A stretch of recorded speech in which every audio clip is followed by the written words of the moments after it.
가지고 내 구주 주시는 종을 늘 찬송하겠네. 내 은혜로신 하나님 날 도와주시고 그 크신 영광 널리 펴 다 알게 하소서. 내 주의 귀한 이름이 날 위로하시고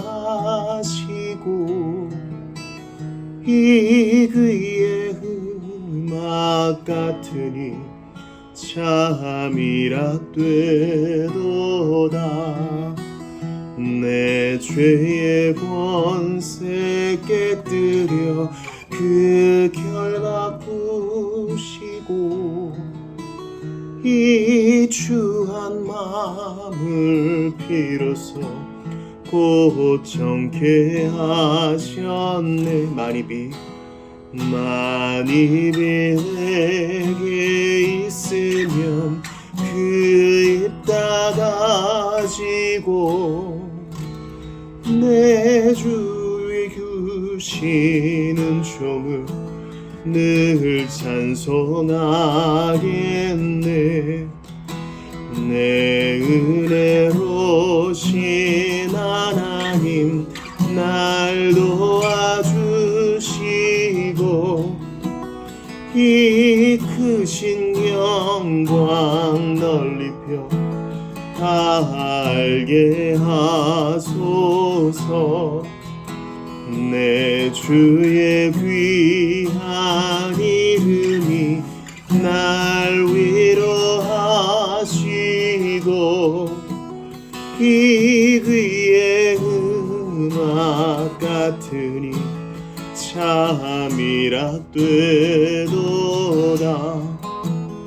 내 죄의 권세 깨뜨려 그 결박 부시고 이 주한 마음을 비로소 곧 정케 하셨네.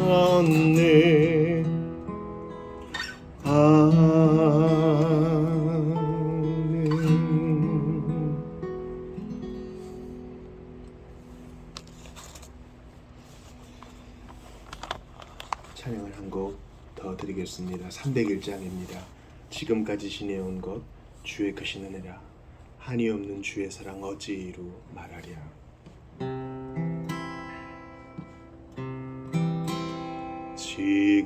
지금까지 지내온 것 주의 크신 은혜라 한이 없는 주의 사랑 어찌로 말하랴. 자나깨나 주의 손이 항상 살펴주시고 모든 일을 주 안에서 형통하게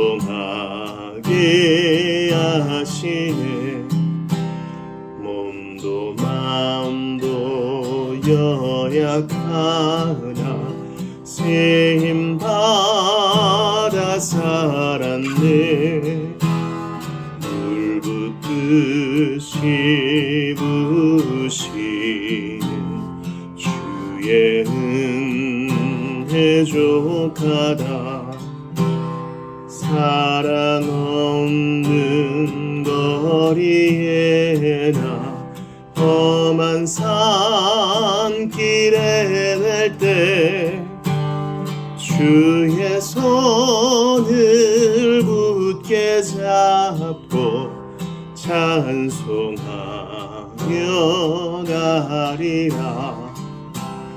주님 다시 배울 날이 날로 날로 다가와 무거운 무거운 짐 주께 맡겨 벗을 날도 멀잖네.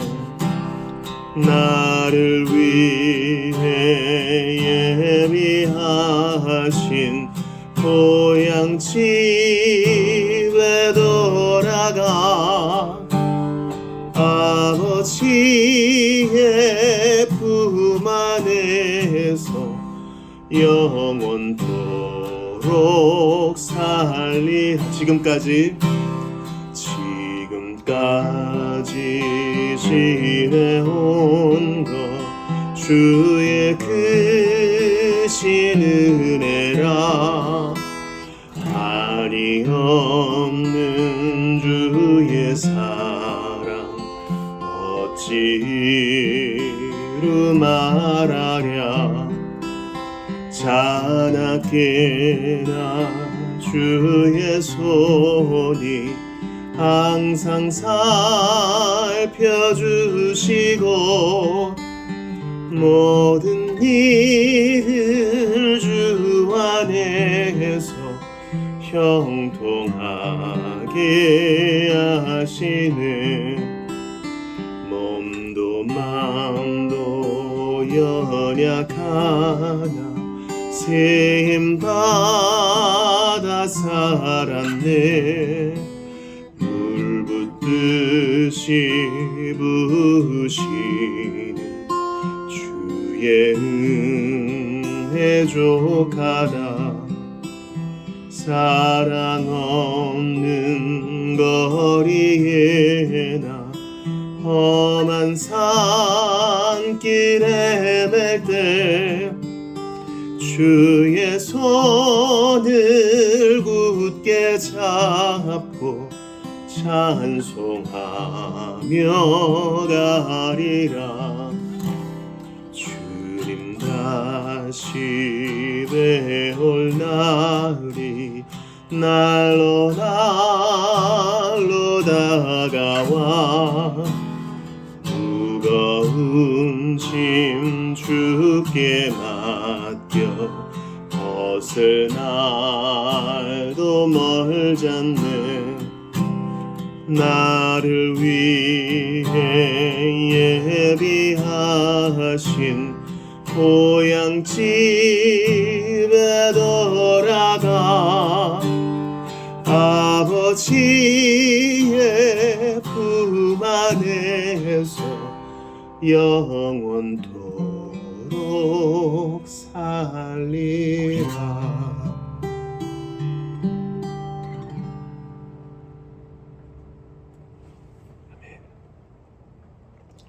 오늘 이 밤에 우리에게 주시는 하나님 말씀을 찾아 읽겠습니다. 베드로전서 2장 18절 이하입니다.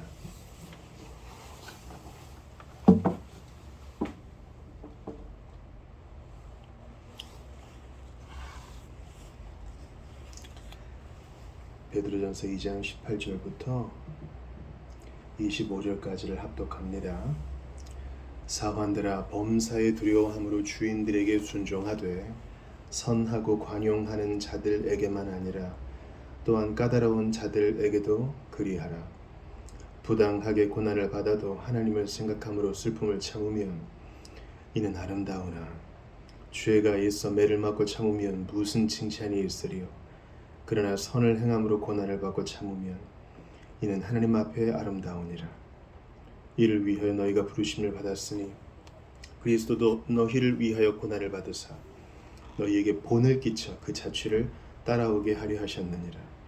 그는 죄를 범하지 아니하시고 그 입에 거짓도 없으시며 욕을 당하시되 맞대어 욕하지 아니하시고 고난을 당하시되 위협하지 아니하시고 오직 공의로 심판하시는 이에게 부탁하시며 친히 나무에 달려 그 몸으로 우리 죄를 담당하셨으니 이는 우리로 죄에 대하여 죽고 의에 대하여 살게 하려 하심이라.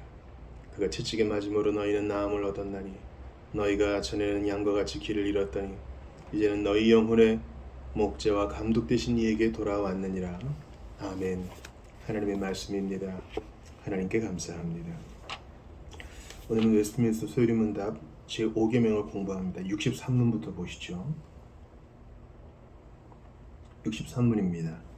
제5계명은 무엇입니까? 제5계명은 내 부모를 공경하라. 그리하면 내 하나님 여호와가 내게 준 땅에서 내 생명이 길리라입니다.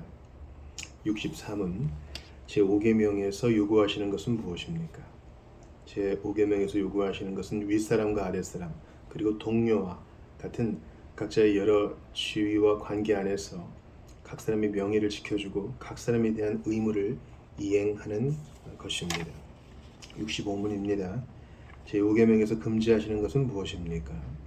제5계명에서 금지하시는 것은 각자의 여러 지위와 관계 안에서 각 사람의 명예를 지켜주고 각 사람에 대한 의무를 이행하는 것을 소홀히 하거나 이에 반하는 어떤 일이든 행하는 것입니다. 66문입니다. 제5계명을 더 잘 지키게 하기 위해 더해진 내용은 무엇입니까? 제5계명을 더 잘 지키게 하기 위해 더해진 내용은 하나님께는 영광이 되고 그들 자신에게는 선이 되는 한 하나님께서 이들을 장수하고 번영하게 하시겠다고 약속하신 것입니다. 그렇죠. 이 5계명에 대해서 에베소서 6장에서 말하고 있지 않습니까? 내 아버지와 어머니를 공경하라. 이것은 약속이 있는 첫 계명이니 이로써 내가 잘되고 땅에서 장수하리라. 이걸 오해하면 안 돼요. 5계명을 잘 지켰다고 해서 무조건 무병장수한다. 평균 수명이 몇 년도 늘어난다. 이렇게 이해하시면 안 된다고요. 이것은 구약의 그 용례를 가져와서 하나님의 복을 받는다는 개념으로 전달한 것이지 부모님을 잘 모셨기 때문에 분명히 오래 살 거야. 병이 없을 거야. 이렇게 이해해서는 곤란합니다. 네가 잘 되고 이 잘 된다는 것도 영적인 면에서 이해해야지 세상에 사는 모든 일들이 다 형통하고 돈 잘 벌고 사람들이 명망을 얻고 그렇게 이해하면 안 된다는 것입니다. 이 말은 어머니와 아버지를 공경하라는 이 5계명 그리고 거기에 포함된 내용을 준행할 때 마땅히 우리가 해야 되는 것이지만 하면 주께 영광이 되고 또한 우리에게 복이 된다는 것을 주님이 알려주신 것입니다. 약속 있는 첫 계명. 하나님이 이 계명과 약속을 붙여주셔서 우리로 하여금 더욱더 하나님 말씀을 기쁘게 순종케 하시는 거예요. 그런데 제가 이제 베드로전서 2장 18절 이하를 본문으로 잡은 것은 그 이유가 있습니다. 먼저 그 5계명의 내용을 좀 다시 보세요. 보시면은 출애굽기 20장에 나온 것을 보면 내 부모를 공경하라. 그리하면 내 하나님 여호와가 내게 준 땅에서 내 생명이 길리라입니다. 요즘과 같은 사회에서는요, 목사님 그런 말씀 마세요. 이런 이제 대꾸가 나올 수 있습니다. 그리고 어떤 항변이 이어집니까? 저희 부모가 얼마나 까다롭고 또 못되고 힘든 사람인지 아세요? 이런 이야기를 합니다. 그리고 그 얘기를 들어보면 일견 이해도 돼요. 우리의 부패한 성품은 죄로부터 말미암은 것이기 때문에 거기로부터 흘러나온 여러 결과들이 있죠. 또 정신적 이상도 있고 또 유전적 결함도 있고 환경으로 말미암은 악한 환경으로 말미암은 그릇된 행동들과 습관들도 있습니다. 그런 것을 몸에 밴 부모들을 어릴 때부터 겪으며 살아온 자녀들은 이 5계명에 대해 항거할 수 있어요. 이해합니다. 이거를 말로만 생각하지 말고요. 사사기 19장에 나온 그 기브아 사람들과 한번 연관시켜 보세요. 기브아 사람들은 소돔 사람들보다 더 했죠. 그런 사람들이 우리 부모라고 생각해 보세요. 그때 질문이 나와요. 나는 예수를 믿고 우리 가족들은 아니지만 나는 예수를 믿고 예수님을 믿고 회개하여 하나님 자녀가 됐다. 근데 주님이 오늘 이 예수님께서 소요리 문답을 통해 성경을 내게 가르쳐 주시는데 지금 우리가 공부하는 이 소요리 문답 파트는 하나님이 우리에게 요구하시는 것에 대한 것이다. 하나님이 되게 뭘 요구하시나? 뭐 선교를 가라 하면 가고 몸과 재물을 드리라 하면 할 텐데 부모를 공경하라니. 이거 참 어려운 일이다. 왜냐하면 나는 부모와의 관계가 좋지 않고 부모를 모를 수도 있죠. 또 부모에게 뭘 받았나 생각하면 상처와 아픔 뿐이라고 생각하는 분들도 계셔요. 그런 그리스도인들에게 우리가 뭐라고 얘기해 줄 수 있겠습니까?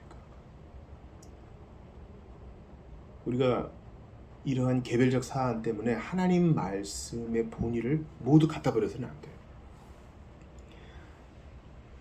모든 사람은 다 부모를 통해 태어납니다. 그래서 하나님이 우리에게 가르쳐 주시고자 하는 것은 부모는 하나님의 대리자라는 것이에요. 대리자.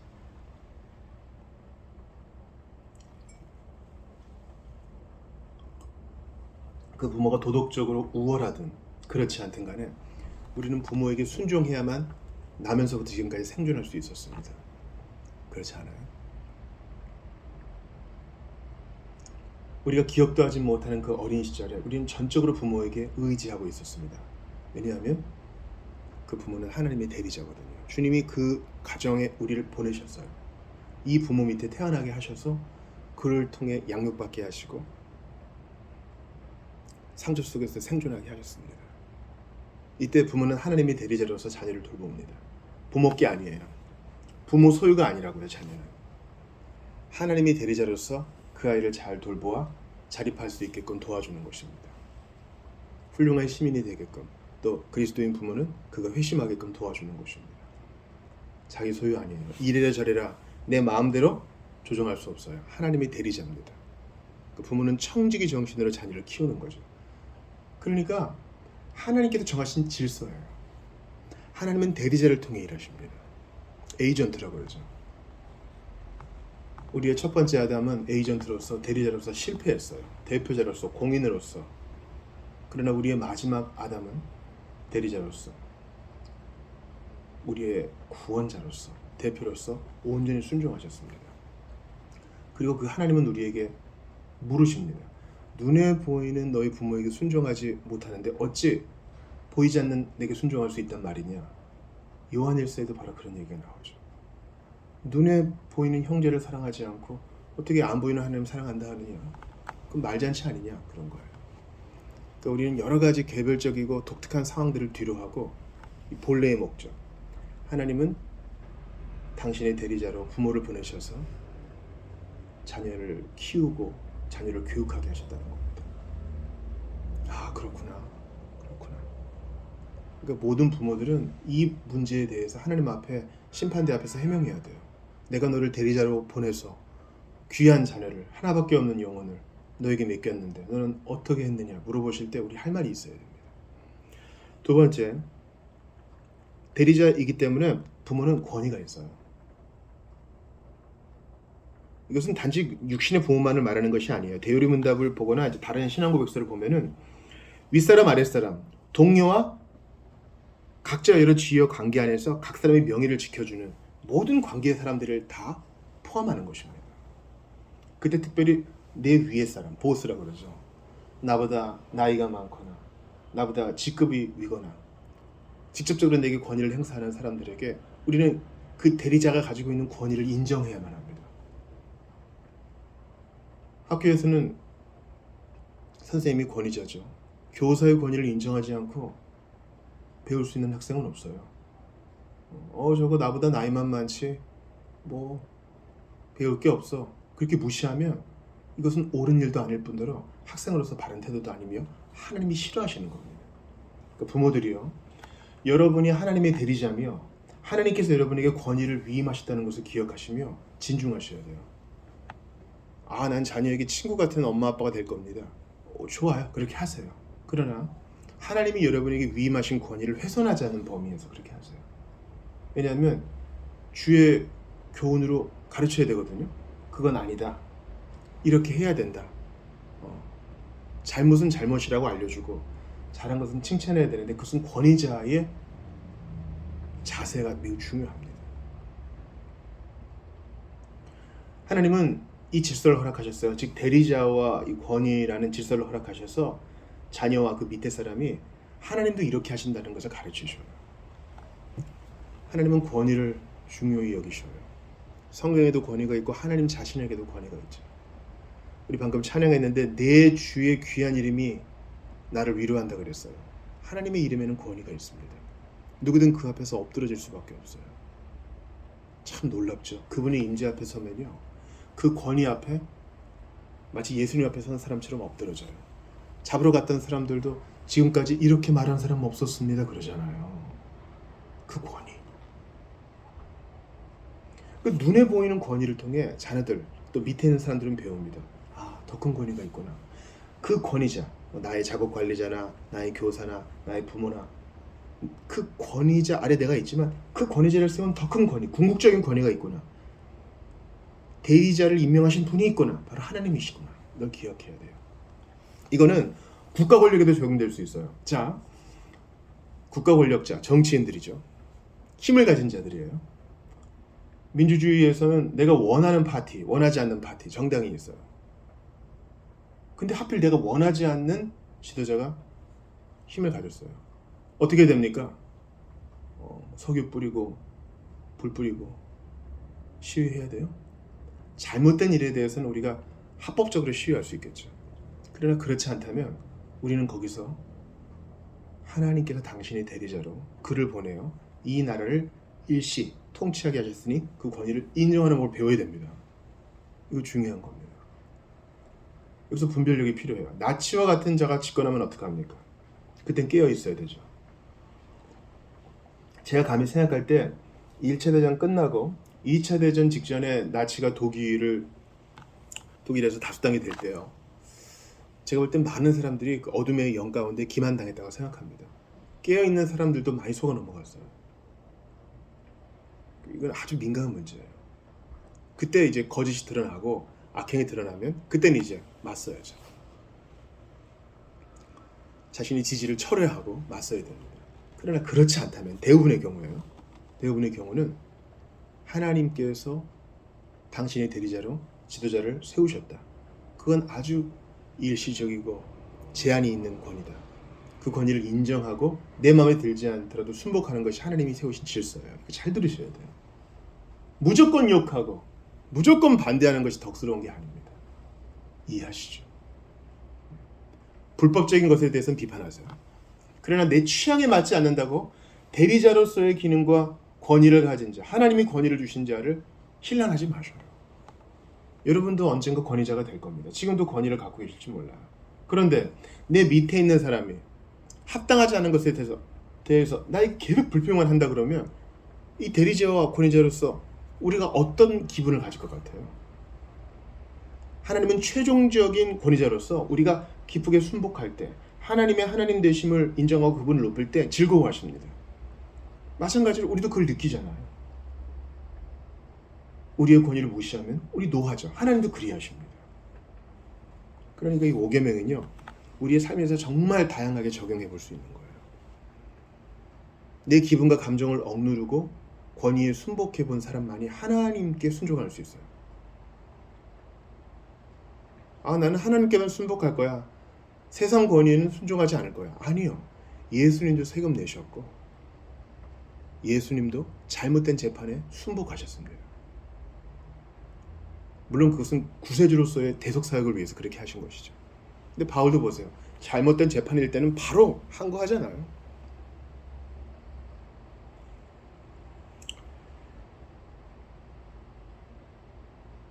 그러므로 부모는 책임과 의무를 가지고 있습니다. 이 두려운 직무를 잘 감당해야 될 책임과 의무를 지니고 있어요. 모든 권위자, 모든 상급자들, 어떻게든 권위를 행사하는 자들, 하나님께서 세우신 자들은 책임과 의무를 가지고 있어요. 목사님 무슨 하나님이 대리자예요. 하나님은 신자들 또 직분자들을 통해서 대리하시지 천사들을 통해서 하시지 안 믿는 사람은 그렇게 하겠어요? 예, 그렇게 합니다. 예수를 안 믿고 하나님을 인정하지 않았던 고레스도 너는 나의 기름 부은 종이라고 그래요. 여러분 이 구원을요. 하나님의 구원을 어떤 그 영혼 구원에만 이렇게 한정 짓지 마세요. 주님의 구원의 목적은 온 세계 모든 만물을 회복시키는 거예요. 그것을 위해서 주님은 우리의 기대를 뛰어넘는 일을 하십니다. 비신자도 사용하세요. 잘 들으세요. 때로는 마귀와 어둠의 권세도 사용하세요. 존 뉴턴이 얘기한 거거든요. 하나님께서 내가 자꾸 저항하니까 내게 지옥의 문을 여셔서 나를 일시 마귀의 손에 넘기셨다. 그런 말씀을 하시잖아요. 고린도전서에서 그 출교당한 사람들에 대한 얘기 기억하십니까? 그를 마귀에게 넘겨주었다. 그래서 그의 몸은 그렇게 될지라도 영은 살리려 한다. 영은 구원받게 합니다. 그런 얘기 하잖아요. 우리는 거기까지 나아가야 됩니다. 하나님은 이 모든 것을 사용하시는 크신 하나님이세요. 그러므로 많고 많은 사랑 가운데 내게 이 직무를 주신 것에 대한 책임과 의무 기억하면서 기쁨을 순종해야 되겠어요. 여러분 직장에서 상급자입니까? 하나님이 맡겨주신 직분이라고 생각하고 잘 감당하세요. 가정에서 여러분 부모입니까? 아니면 연장자입니까? 괜히 꼰대질 하지 마시고 책임과 의무를 느끼세요. 그리고 두려움과 떨림으로 그 책임과 의무를 잘 감당하세요. 사랑으로 주의 교양대로 교훈을 전하십시오. 이제 그 권위 아래 있는 자들은 마땅히 공경하며 순종하며 섬겨야 할 의무가 있다는 것을 말씀드립니다. 그 공경과 순종과 섬김은 마음과 말과 행위로 하는 것입니다. 이제 본문으로 돌아오죠. 베드로전서 2장 18절 우리가 읽은 거예요. 사환들, 그 당시에 신분제였죠. 바울이 베드로가 이 서신서를 쓸 때 신분제였습니다. 민주주의 사회가 아니었어요. 인구의 대다수를 이루는 종이, 노예들이 있었고 그 안에서도 여러 층위가 있었죠. 자유인이 있었고 귀족이 있었고 왕족이 있었고 그랬습니다. 또 전쟁 포로도 있었죠. 남의 밑에서 일하는 자들에게 베드로가 말합니다. 범사에 두려움으로 주인들에게 순종해라. 선하고 관용하는 주인에게는 당연히 그렇게 해야 되고 까다로운 주인에게도 그렇게 하라. 자, 보니까 교회에 가서 이 사환들이 회심한 것 같아요. 근데 복음을 들으니까 주 안에서 다 일반이고 하나래요. 차별이 없대요. 이상한 생각이 들어와요. 그러면 내가 집에서 나에게 명령을 하는 저 주인이나 나나 같이 예배를 드리는 한 같은 직급 아닌가? 형제 아닌가? 이러면서 예배 후에 집에 돌아가서 말을 안 듣습니다. 형제요 형제 이러면서 거드름을 피웁니다. 그러지 말라는 거예요. 우리가 알지 못하는 어떤 큰 이유로 하나님은 그를 주인으로 세우셨고 너는 그 밑에서 부림을 받는 자로 세우셨으니 주님의 큰 뜻을 버리지 말라는 것입니다. 여러분 회사에 여러분은 사원으로 있습니다. 여러분이 못나고 부족해서 사원으로 있는 게 아니에요. 하나님이 그렇게 여러분을 부르셨다면 어떻게 하겠습니까? 그냥 단지 월급 받는 직장으로 생각하지 않겠죠. 부장이든 과장이든 전무든 이사든 보스 자리에 있으신 여러분들, 어떤 책임 관리자로 있으신 분들, 여러분들이 순전히 잘나고 여러분들의 100%의 능력으로만 거기 있다고 생각하지 마세요. 하나님이 우리가 알지 못하는 크신 계획 속에 여러분을 거기 뒀어요. 아이들을 가르치기도 하시고 무언가를 명령하기도 하시고 무언가를 조직을 짜기도 하시고 또 권위를 행사하기도 하십니다. 그 맛에 취하지 마세요. 하나님이 일시 맡겨놓으신 거예요. 그래서 베드로가 얘기하는 겁니다. 까다로운 주인에게도 순종해라. 범사의 두려움으로. 이 범사의 두려움으로가 중요해요. 내가 모르는 하나님 뜻이 있다. 근데 그 뜻은 선하고 완전하다. 근데 내 기분과 얄팍한 지식으로 함부로 판단하겠다고? 권위에 대항할 때는 합당한 명분이 있어야 됩니다. 만약에 이 권위자가 우리의 신앙을 회방한다면 그때는 생각해 봐야죠. 주일에 교회 가지 마. 내 앞에서 하나님 얘기 꺼내지 마.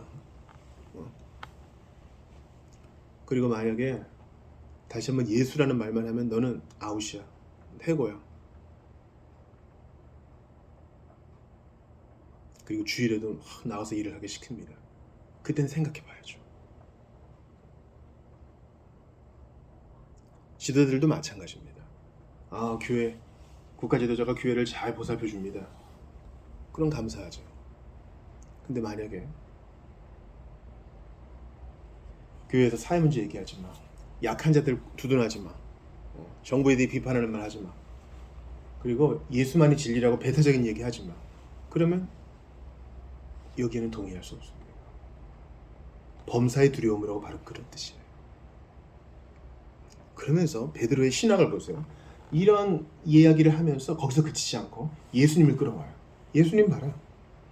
부당하게 고난을 받아도 하나님을 생각함으로 슬픔을 참으셨으니 이건 아름다운 일이다. 그렇게 예수님은 까다로운 자에게 순종함으로, 말도 안 되는 자에게 순종함으로 하나님을 영화롭게 했다. 아름다운 덕을 끼치셨다.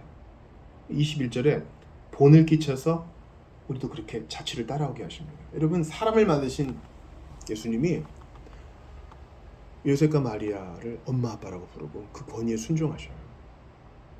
놀랍죠? 놀라운 일이에요. 사람들이 예수님께 반말을 하고 예수님은 존대합니다. 인사도 하고요. 우리 복음서 기록 안 됐지만 예수님 공생에 나오기 전까지 나사렛에 사시면서 그 마을에 있는 사람들 다 알 거 아닙니까? 어르신께는 인사하고 연장자들을 또 존대하고 그러지 않았겠어요? 나 예수다 하면서 경거망동하게 하지 않으셨겠죠? 예수님은 권위를 존중하셨어요. 그리고 말도 안 되는 재판을 견디시고 억울함을 참으셨습니다. 그렇게 빌라도의 권위 아래 사형 선고를 받으셨어요.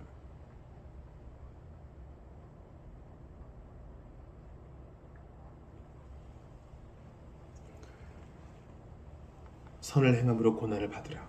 이것이 아름다운 일이다. 이렇게 말합니다. 이제 다시 처음 질문으로 돌아오죠. 목사님은 저희 권위자가 누군지 모르셔요. 그래서 오늘 본문은 교리로서는 뭐 좋을지 모르나 저는 동감할 수 없습니다. 우리 부장님이라고 하기도 싫어요. 그 부장이 얼마나 사이코 같은 인간인지 목사님 모르실 거예요. 저희 엄마 아빠가 얼마나 인간 말종인지 목사님 모르실 거예요.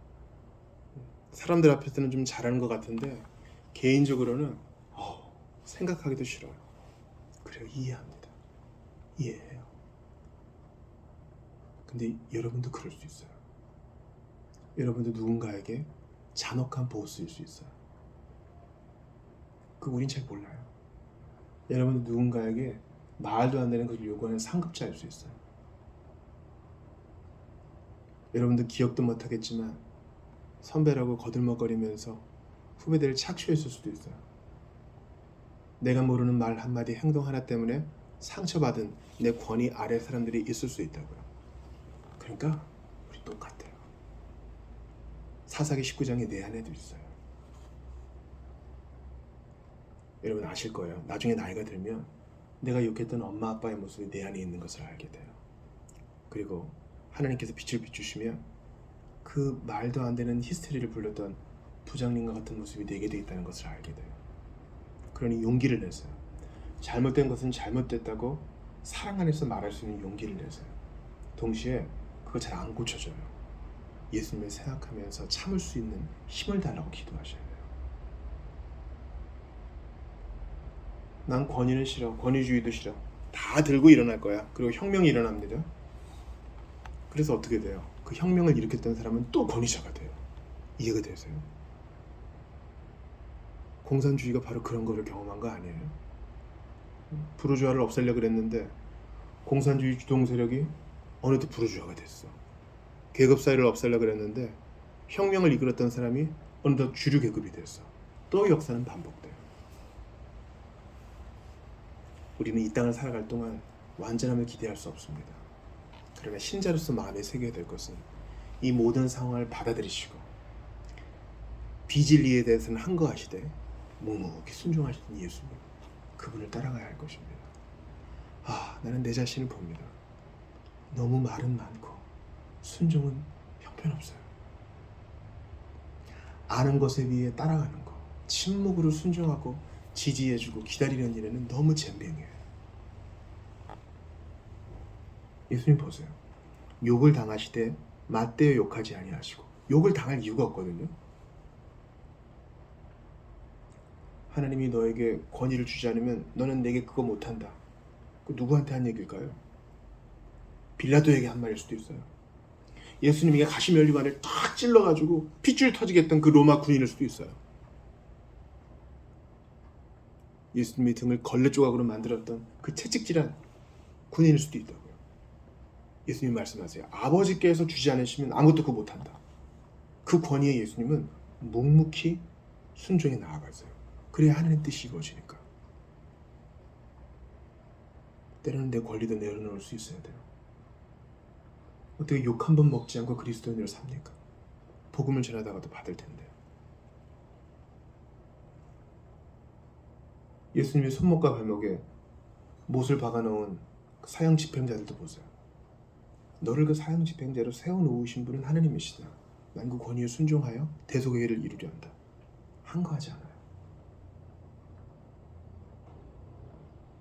지금 그 가정에서 여러분이 얼마나 힘든지 압니다. 근데 거기서 하나님이 가르치시는 게 있어요. 때가 되면 여러분을 옮겨주실 거예요. 직장도 마찬가지입니다. 여러분 입맛에 딱 맞는 직장이란 존재하지 않아요. 만약에 여러분이 환상적이고 딱 맞는 직장이라 생각한다면 누군가 당신 때문에 힘들 거예요. 우리가 모를 뿐이지. 예수님은 어떻게 하셔요? 고난을 당하시되 위협하지 아니하시고 오직 공의로 심판하시는 이에게 부탁하시며, 즉 하나님 최고의 권위자인 하나님께 모든 것을 맡기며 오히려 저들을 벌하지 말아달라고 모르고 하는 거라고 기도합니다. 이건 신비와 역설이에요. 신자의 삶에 나타나는 신비의 역설이에요. 그리고 저는 성숙한 성도들에게서 이러한 모습을 봅니다. 오히려 저 사람이 권위자가 되어야 되는데 자기 보스를 더 챙겨주고, 자기보다 더 인격이 부족한 부모를 더 세워주고 그렇습니다. 부모보다 더 훌륭한 자녀요, 상급자보다 더 훌륭한 하급자입니다. 예수 그리스도의 영을 받은 자들은 누구든 이렇게 살아갈 수 있습니다. 그리고 기쁘게 묵종합니다. 말로 싸워 이기려 하지 않고요. 내 권리가 침해되었다고 느낄 때 다시 한번 예수님을 생각합니다. 이게 신자의 덕이에요. 그렇게 전도가 이루어지고 그렇게 복음이 전해집니다. 그렇게 성령께서 일하시는 것입니다. 그러므로 권위를 주시는 분, 유일한 권위자 예수 그리스도의 하나님께 우리의 마음을 드리면서, 주여, 예수님의 십자가와 고난을 생각하며 기꺼이 권위자에게 복종케 하시고 잘못된 것을 분별케 하시며, 저도 주께서 나를 대리자로 또 권위자로 세우셨으니 이 직분을 두려움과 떨림으로 범사에 순종함으로 잘 감당할 수 있도록 도와주옵소서. 기도하며 나아갈 수 있기를 바랍니다. 이 시간 주신 말씀 붙들고 함께 기도하며 나아가겠습니다. 주님께 감사합니다. 참 두려운 말씀입니다. 내가 이거 할 수 있겠는가 싶습니다. 하나님 은혜를 더하여 주옵소서. 저는 자신이 없습니다. 부족할 뿐만 아니라 은혜를 더하소서. 아무것도 아닌 주님, 긍휼히 여겨주시옵소서. 하나님, 나에게 주옵소서. 나의 위선을 하십니다. 아버지, 도와주옵소서.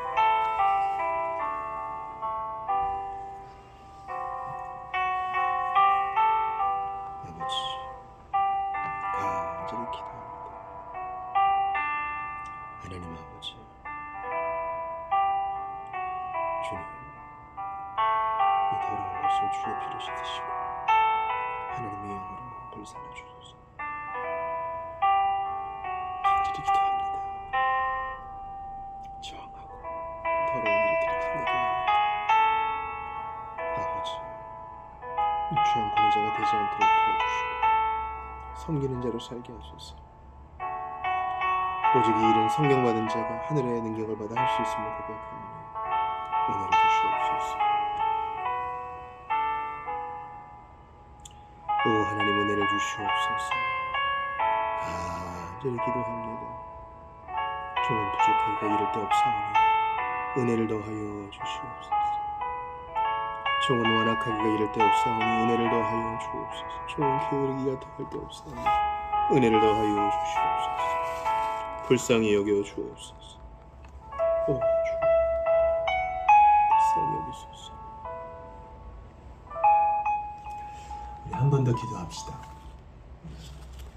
권위자가 섬기는 자가 되면 얼마나 놀라운 일이 벌어질까요? 하급자가 권위자보다 더 인격이 성숙하다면 얼마나 놀라운 일이 벌어질까요? 이게 성령받은 그리스도인에게는 가능합니다. 예수님이 그렇게 사셨거든요. 최고의 권위자가 제 아들의 발을 씻어줍니다.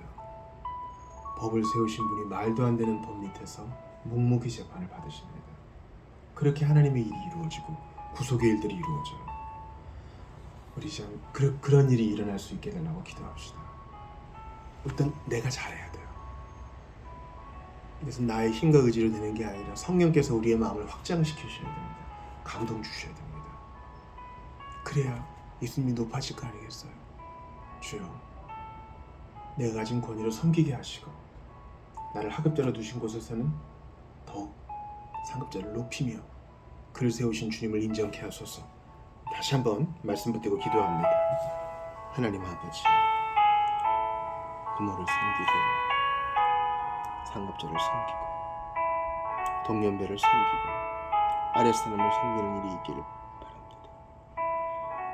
주님, 너무나 대접만 받고 싶어하고 너무나 연약한 나를 불쌍히 여겨주옵소서. 긍휼히 여겨주시옵소서. 좋은 죄인이었나이다. 오 하나님, 불쌍히 여겨주옵소서. 긍휼히 여겨주시옵소서. 하나님, 함께하여 주옵소서. 예수 그리스도의 마음을 주셔서 기쁘게 순종케 하시되 주여 묵종케 하시고 아버지, 토를 달지 말게 하시며 사랑으로 섬기게 하시고 주님, 복음의 반대 정신을 실천케 하소서. 예수님과 같이 살게 하소서.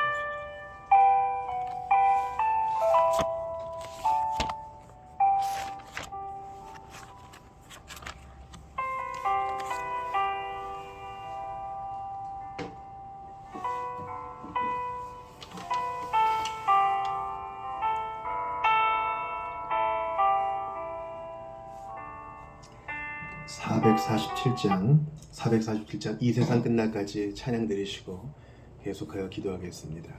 447장입니다.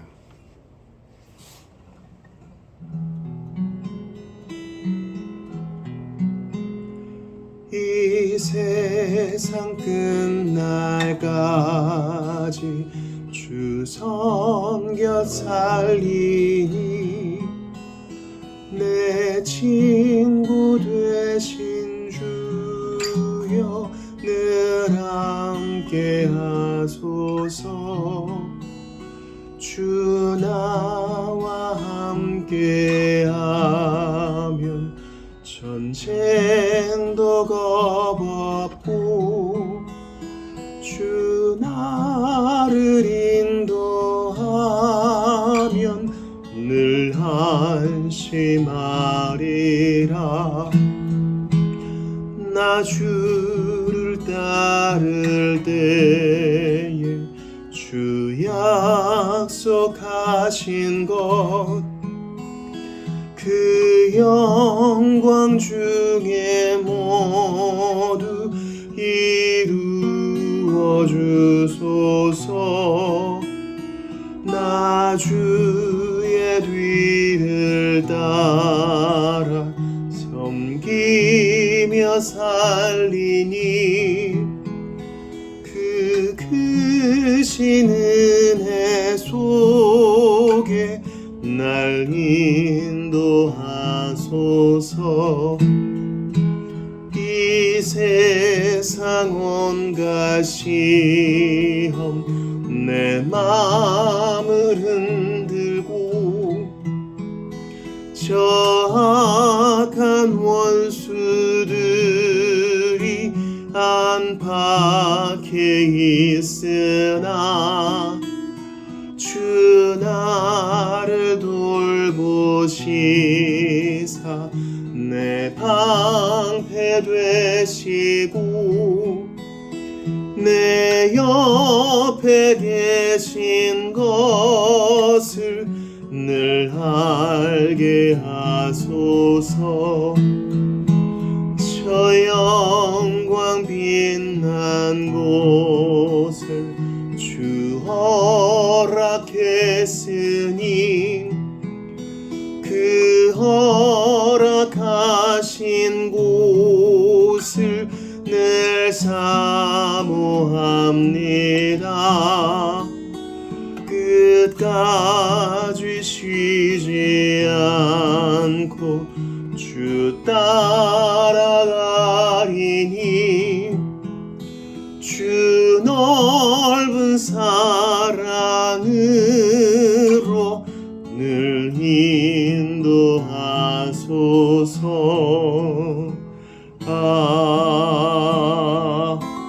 아멘.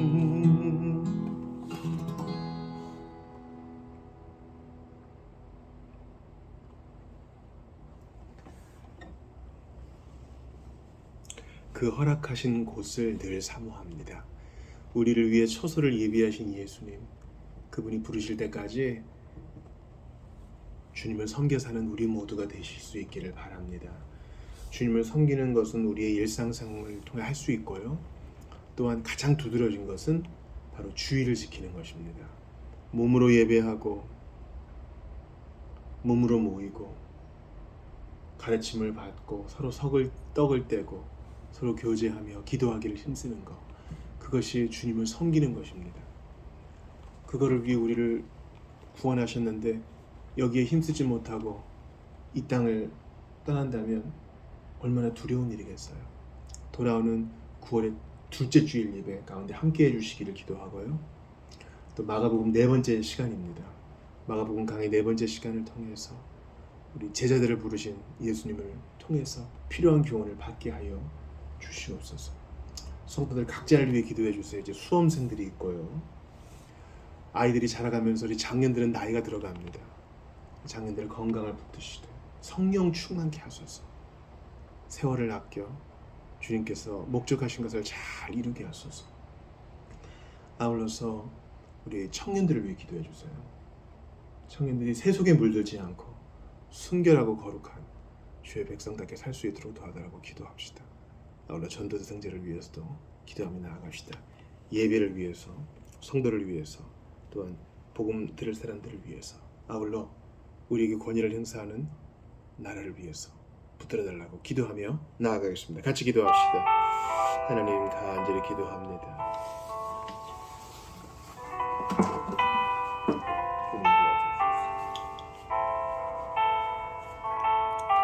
아버지, 두려운 것들 위에 잠들게 하소서. 의가 그리스도께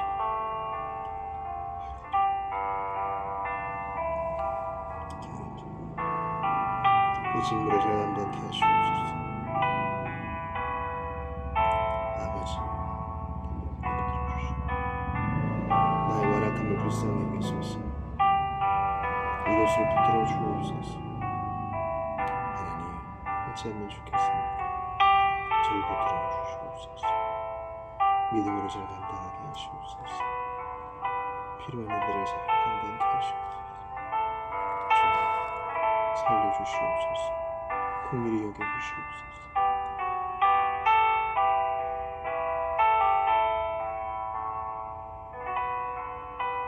아버지, 부족한 것을 말씀해 주실 것 같아요. 성도들을 위해 기도합니다.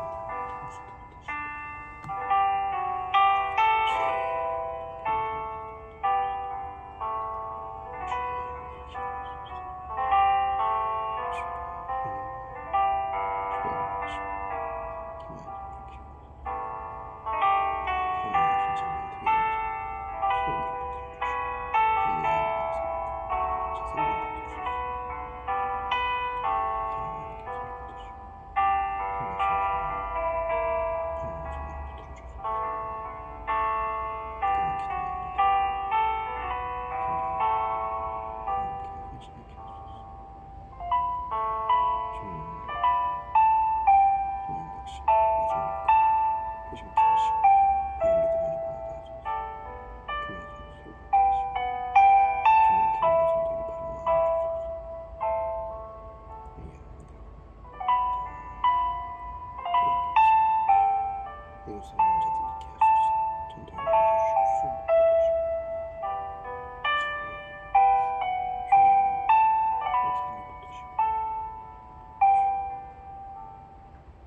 번 더 기도하기를 바랍니다. 지금 네팔에는 선교사님이 알려주셨듯이 지금 폭동이 일어나고 있습니다. 상황이 매우 좋지 않습니다. 불길이 치솟고 있고 언제 소요가 진정될지는 모르겠어요. 일단 네팔에 있는 교회와 선교사님과 형제자매를 붙들어 주시되 그것이 복음의 문을 열도록 기도해 주시고 또한 참으로 안정적인 정부가 들어설 수 있도록 기도해 주시기를 바랍니다. 우리가 모르는 전쟁과 전쟁 난리 속리 얼마나 많은지 모릅니다. 주님 평화를 주시옵소서. 기도합시다. 아울러서 미국에 또 총격 사건이 있었죠. 주님 이 일로 인해 분열이 없게 하시옵고 또 가족을 잃은 자들 위로하여 주옵소서. 우리도 진리를 앞세우되 정말 사람 귀한 줄을 알게 하시옵고 주의 복음 위에 기꺼이 우리의 목숨도 내어놓을 수 있게 하소서. 바라고 원합니다. 모든 분열을 예수 그리스도께서 평화로 이끌어 달라고 선교사들을 위해서 또 난리와 전쟁의 소문 겪은 자들을 위해서 또한 총격 사건과 평화의 주님께 이 모든 일들을 내어 맡기며 같이 기도하도록 하겠습니다. 하나님께 감사합니다. 모든 것 맡기려고 평화를 주옵소서. 갈라진 것을 하나로 뭉쳐 주옵소서. 그러나 이 분투가 반드시 오늘 일으켜 하시고 2월 트랜스포트 되시기를 주옵소서. 감사하고 감사합니다. 은혜로 함께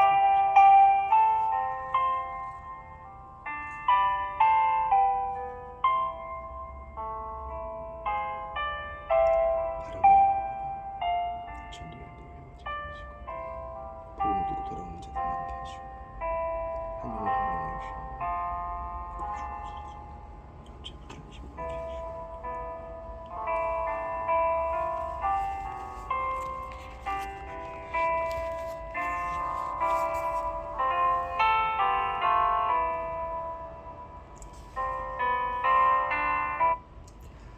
주기도 하시고 또 개인기도 하시다 돌아가시겠습니다.